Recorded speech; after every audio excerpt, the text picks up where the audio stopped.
Well, good evening. Thank you for coming. Let's see. Let's just say a few words, and then we'll have questions afterwards.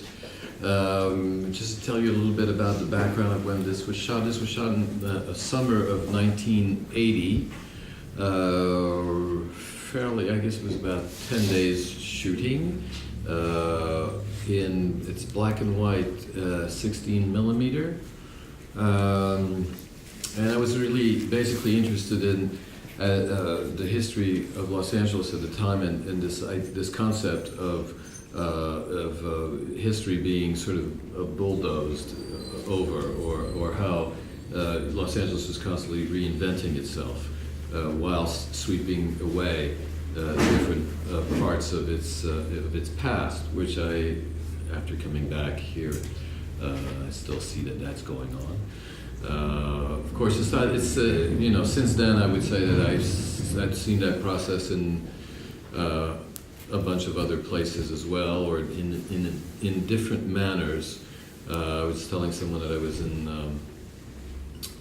Gdansk recently in Poland, where the most of Gdansk was a big part of Gdansk was bombed during the war. The old town, so it was reconstructed. The old town was reconstructed supposedly just as it was, but except that Gdansk was Danzig, and for a long time was also German, and had a German influence in its architecture. But when it was redone, all the influences of the German influences were wiped out.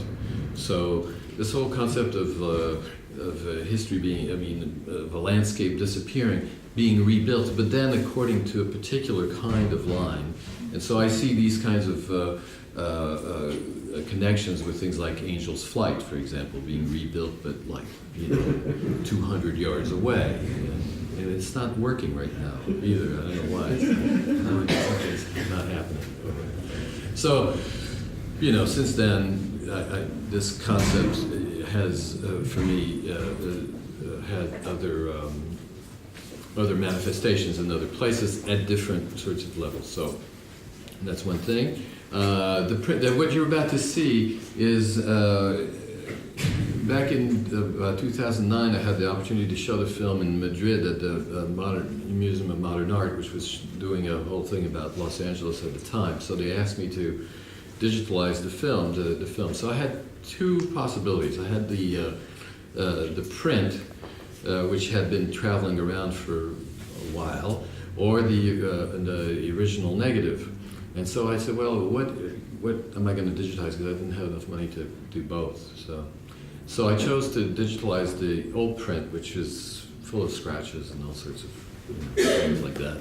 Because since it is about history, and digitalizing sort of like freezes. Now it's frozen now. Will never get any more scratches. Unless somebody gets a 16 millimeter projector, and we can have the possibility of seeing, how when the projectors froze and then they just went, we never see that again. Nobody's. We've seen projector. Huh? Anytime we can burn a film. We can burn a film. Want. Okay, well, great. Yeah. And it's not nitrate, so it won't blow up the whole place, But it was sort of a kind of.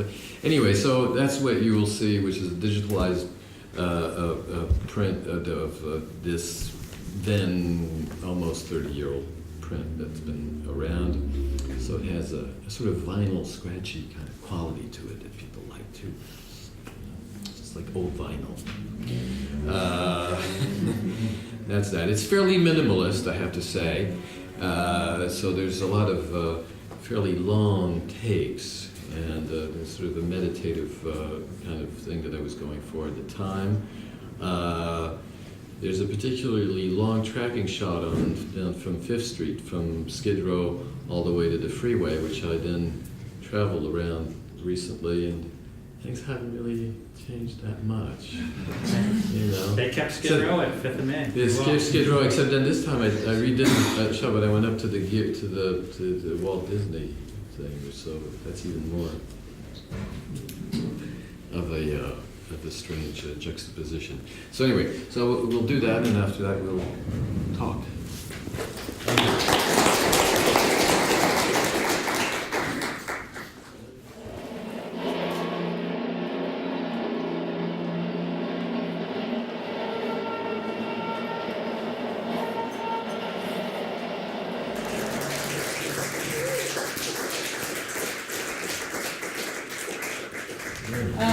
was curious, what did you do with this film in 1980, or where was it presented?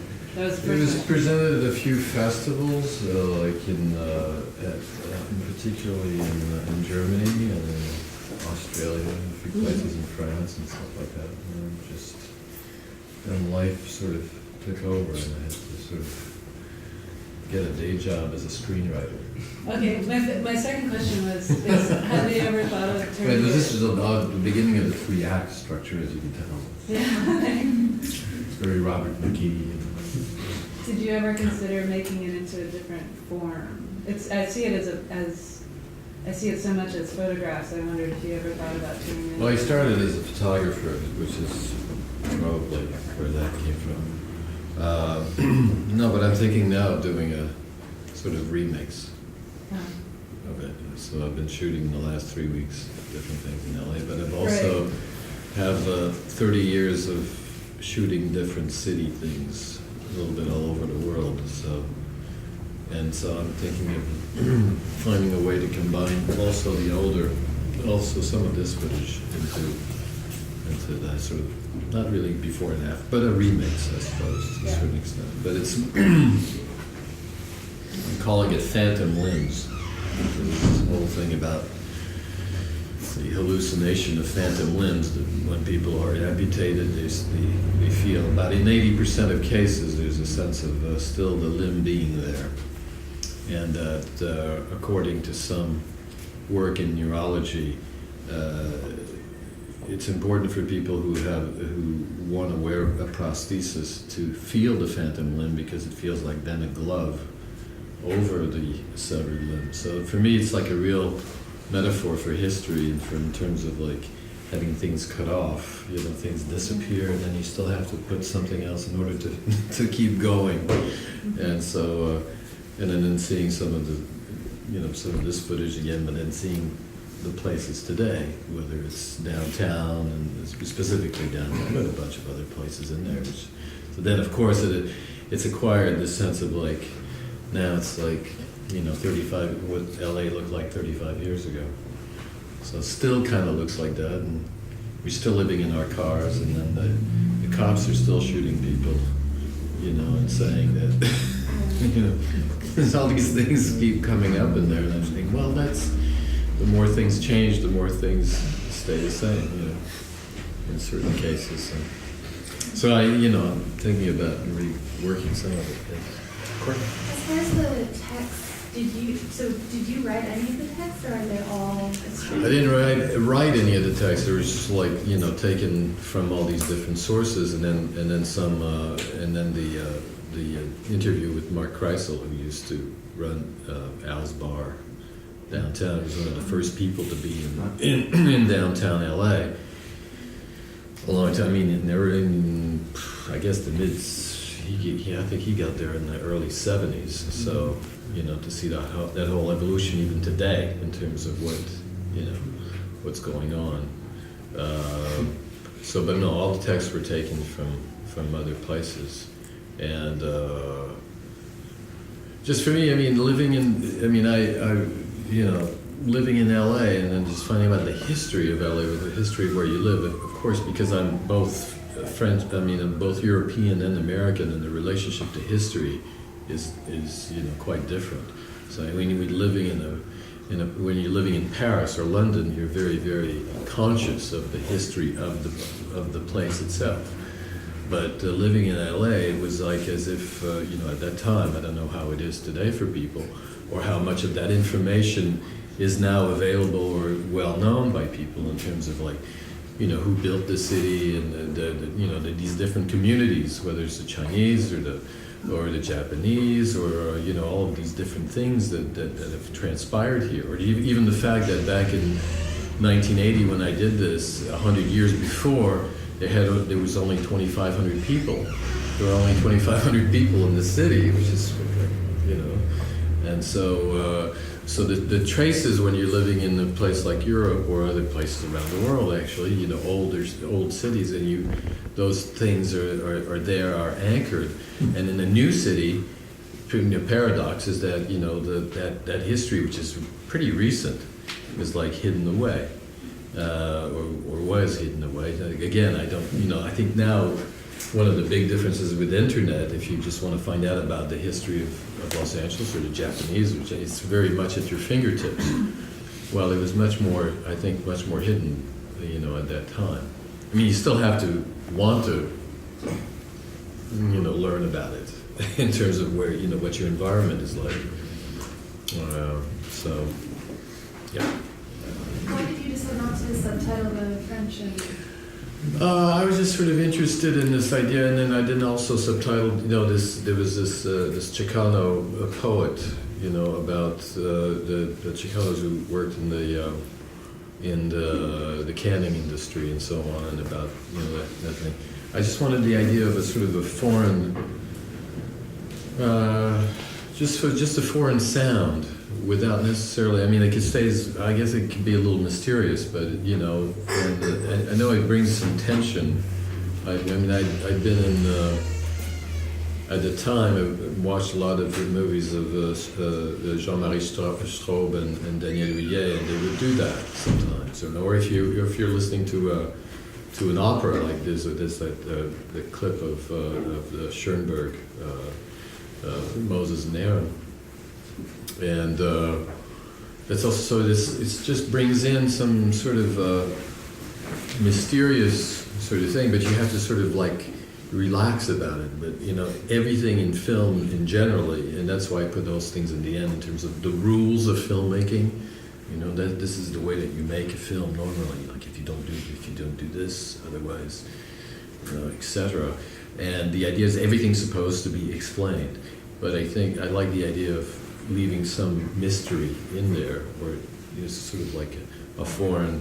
And it happens to be an excerpt from Tristan Tzara's Dadaist Dada manifestos. So, that's available. I mean, if you want to find a translation of that, that's fairly easy. But I just wanted to sort of, as a poetry, just sort of like have a different sound, almost as if it were a foreign song, that you don't quite understand the words. I mean, when I learned English, I learned English from listening to the Beatles, and I didn't understand anything, but I would sing Beatles songs, but without knowing what. And then I learned English, and then I understood what they were saying. But at first, it was just sort of the sound. So, Talk about the visuals under that as well, which is to me the scene that clearly has you had actors do something. Yeah, well, there's also at the time I also thought about the city film. The city films like Berlin Symphony of a City, The Man with the Movie Camera. There's a few others like that in terms of and whether the structure of those films is basically a day in the life of the city. So it's a little bit. If there is a sort of a narrative in there, is these two people who are arriving in L.A. And if you arrive in L.A. from Europe, every time you fly in that approach, into L.A.X. So you have this like this view of the city as just magma. I guess it's the same if you approach from anywhere, but it's always that, And then a sort of a trip through the city of trying to find out. So this couple, which is myself, my wife, of now 36 years, still there. Or, a little bit here and there, and then there's Barbet Schroeder coming in to watch us. And it's his wife, Boulogier, who's doing the narration, and her daughter, who unfortunately died a long time ago, and who were the only other film they were ever in together was the Jacques Rivette film. So I was happy to, and it was before. And do you want to talk about just slid out of my mind. That happens, It happens more and more as it goes along. Yeah, standing in the back. Maybe you can talk a little bit more about the editing and the structure. Well, as I said, the loose structure of it is this idea of arrival in the city, and then going through a day in the life of, or a day trip, You know, just two people who arrive in the city and then who are confronted with its, trying to find out what's going on with its history. So it stays fairly geographically, like that kind of itinerary. As it goes from Venice towards, the west side, and then to downtown, and so it's sort of like that kind of thing. So that's basically in terms of the structure of it. In terms of the editing itself, I don't know.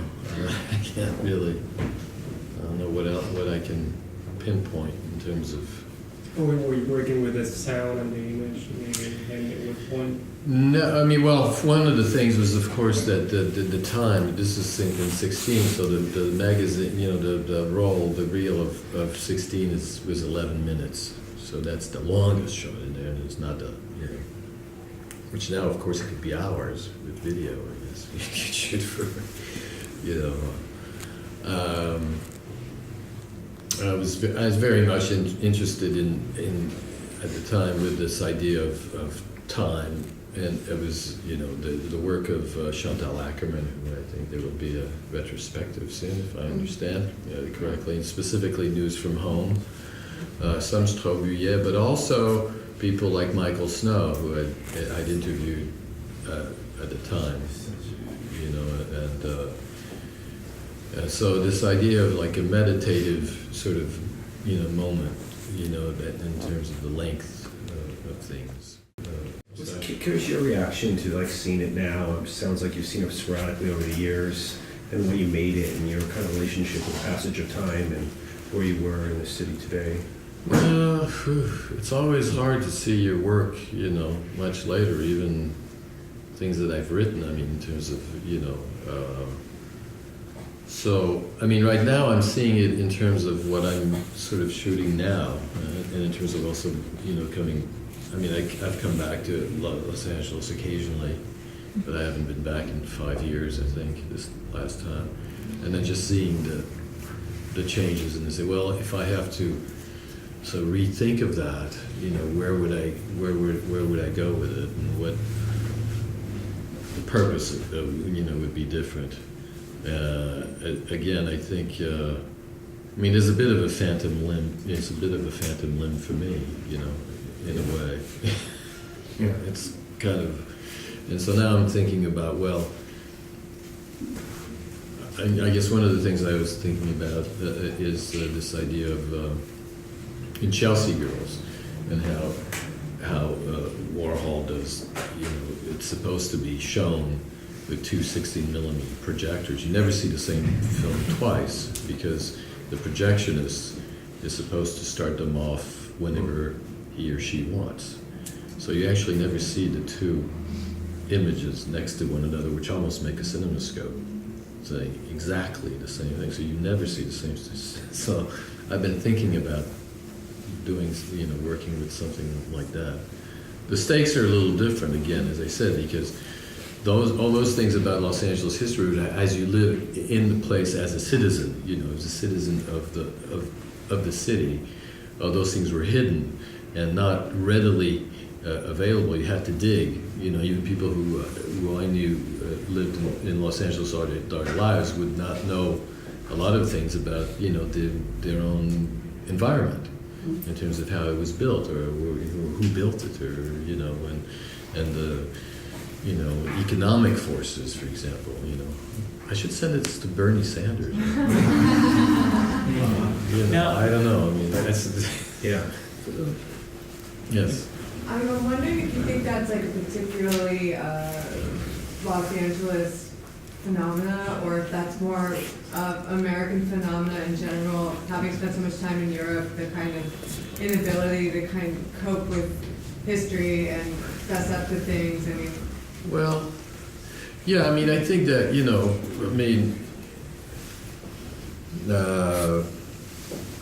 I've been working on it for a long, there's a little bit in there of Robert Johnson, and so and it's something that's been a concern of mine for a long time in terms of specifically of blues music, but African American culture in America, and when I first arrived in America, I was 12 years old, and I arrived on the west coast of Florida in 1966.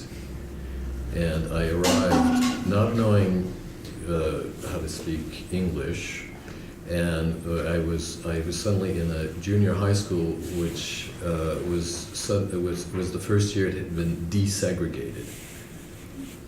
So it was very intense in terms of like finding your place, in terms of like what, you know, who are you, where are you at exactly, and all this kind of stuff. And then in terms of black culture, which immediately sort of struck a chord with me, and it's something that I've looked at for a long time. It seems to me that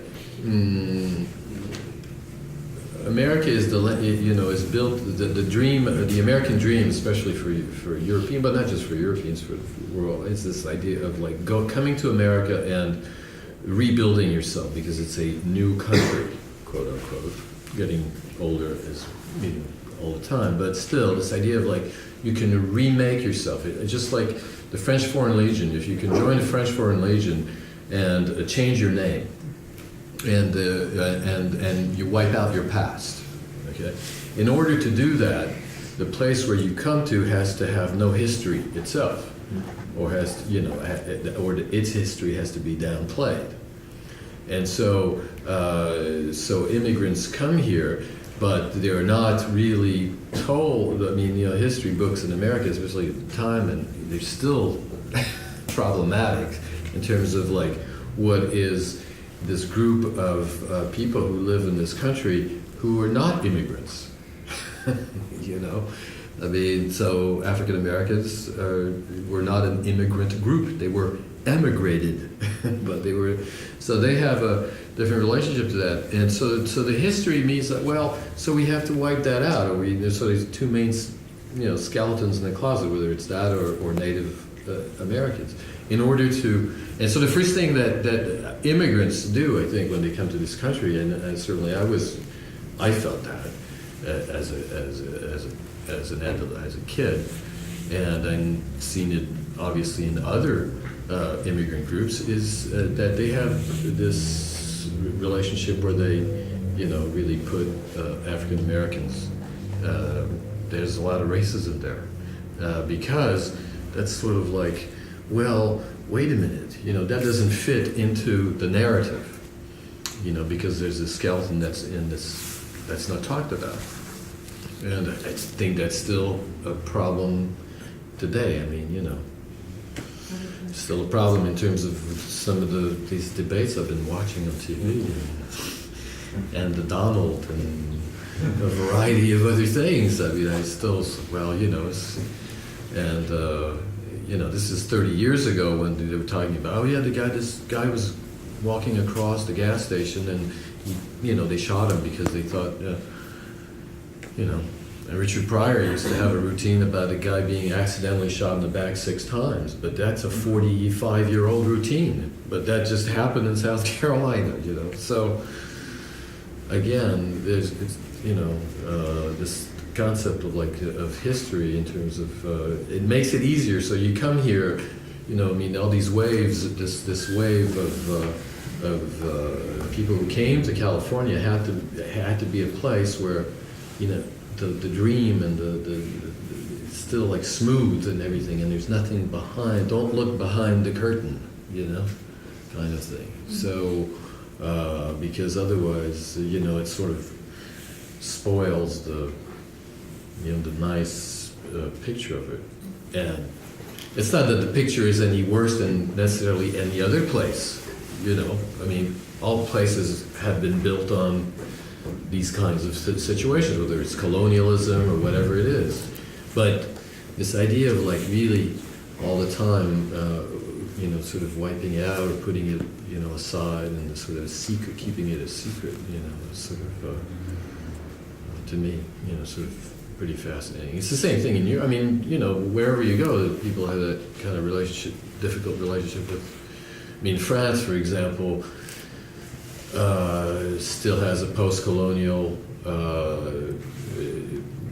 problems in terms of how to deal with the fact that there were you know, it was a lynching as such, but during the Algerian Wars, it was like the Algerian War in Paris, in the middle of Paris, they, you know, 200 people were thrown in the Seine, you know, because they were protesting the war. 200 Algerians were thrown into the river, you know. So these, I mean, and that was only just a few years ago that finally, you know, they owned up to that. You know, so.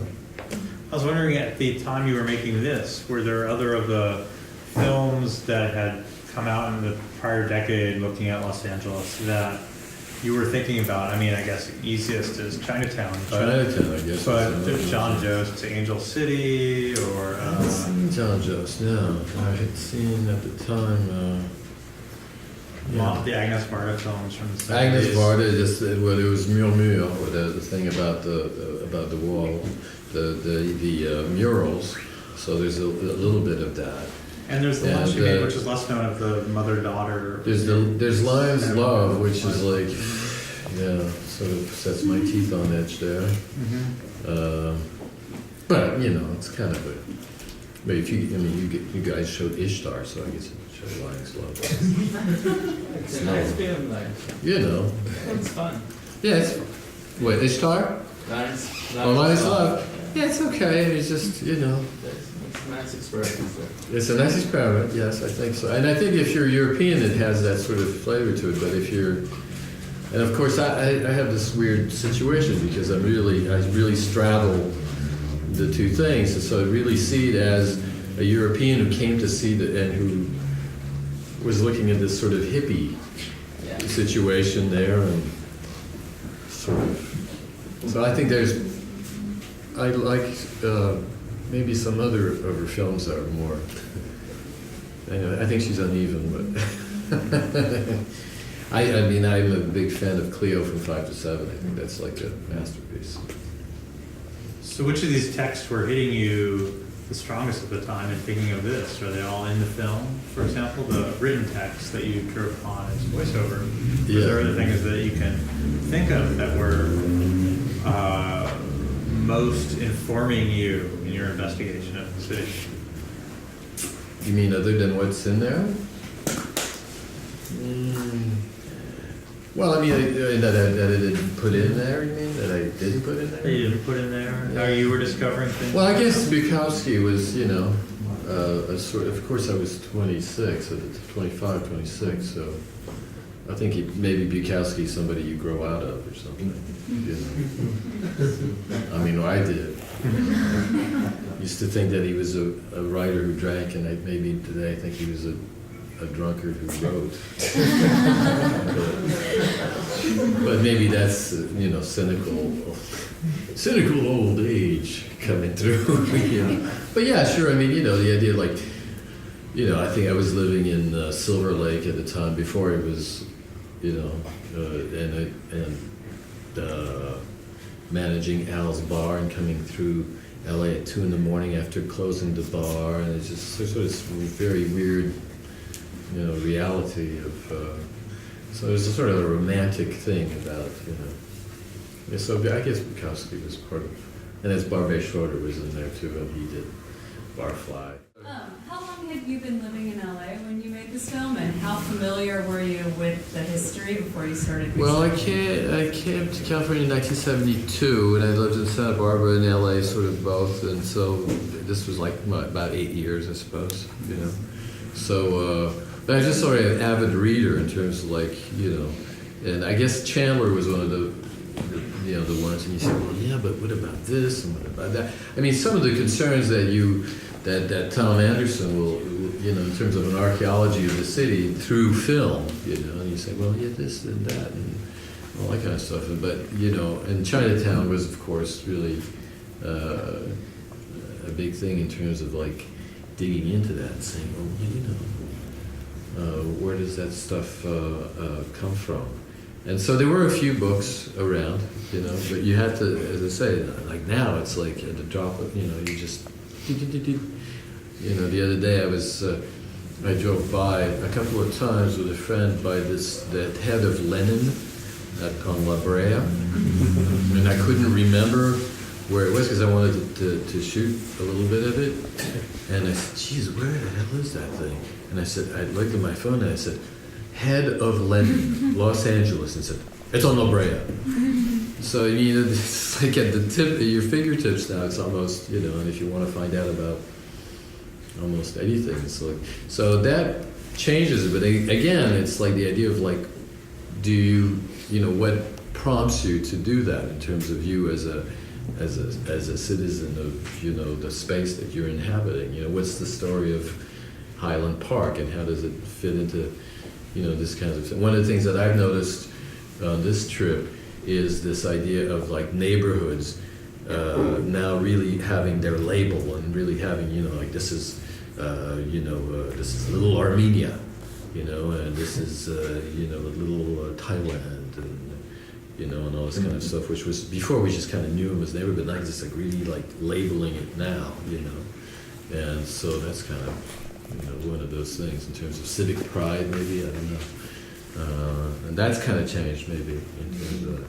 I don't know what people are downtown, or, you know, that Mark was talking about in there, which is still, you know, partly, you know, still valid in terms of these people. I mean, because they're living in these lofts. I mean, or some of these reclaimed, or the whole. I don't know what's happening with the $1 Million Hotel or some of these places like that. They're done these super duper places, and then people like drive in. They have their parking thing opens, and they get in there with their car, and they close, and then they just, you know, have no relationship to the street down below, unless maybe they go there. But then the street down below is changing a little bit. Not quite though.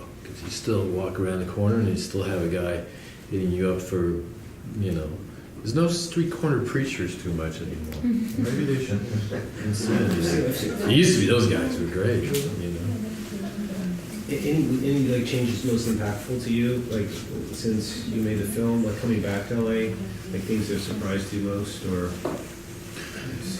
In this particular last trip is how less visual pollution there is, in terms of like, I'd say that during the 70s, 80s, you can see, you know, the mountains were there where you could just barely see outlines and stuff. So I don't know, I say visible pollution because I think the pollution's still there, but in different ways, and then there's just different kinds of particles, and I don't think it's still that healthy to be, you know, as, you know, all the big cities. But that's one of the things that strikes me, and it means that if you're driving certain places, you see things that you never saw quite the same way before. You know, I was in Hollywood on a parking structure the other day, and I could just, you know, I said, well, you never had that vista before. It wasn't just like one of these clear days. It used to be like, you know, maybe 3 days out of the year where you would actually see the mountains with snow on them. And now it's like, you know, more, so that's one aspect that I see. Otherwise, I don't know. I've been driving around a lot, and it feels just like back then. You know, it's a little slower sometimes. I mean, that's, you know, everybody says that. All right, well, we need to wrap it up here. Yes. So I wanted to thank you very much for Thank you very much.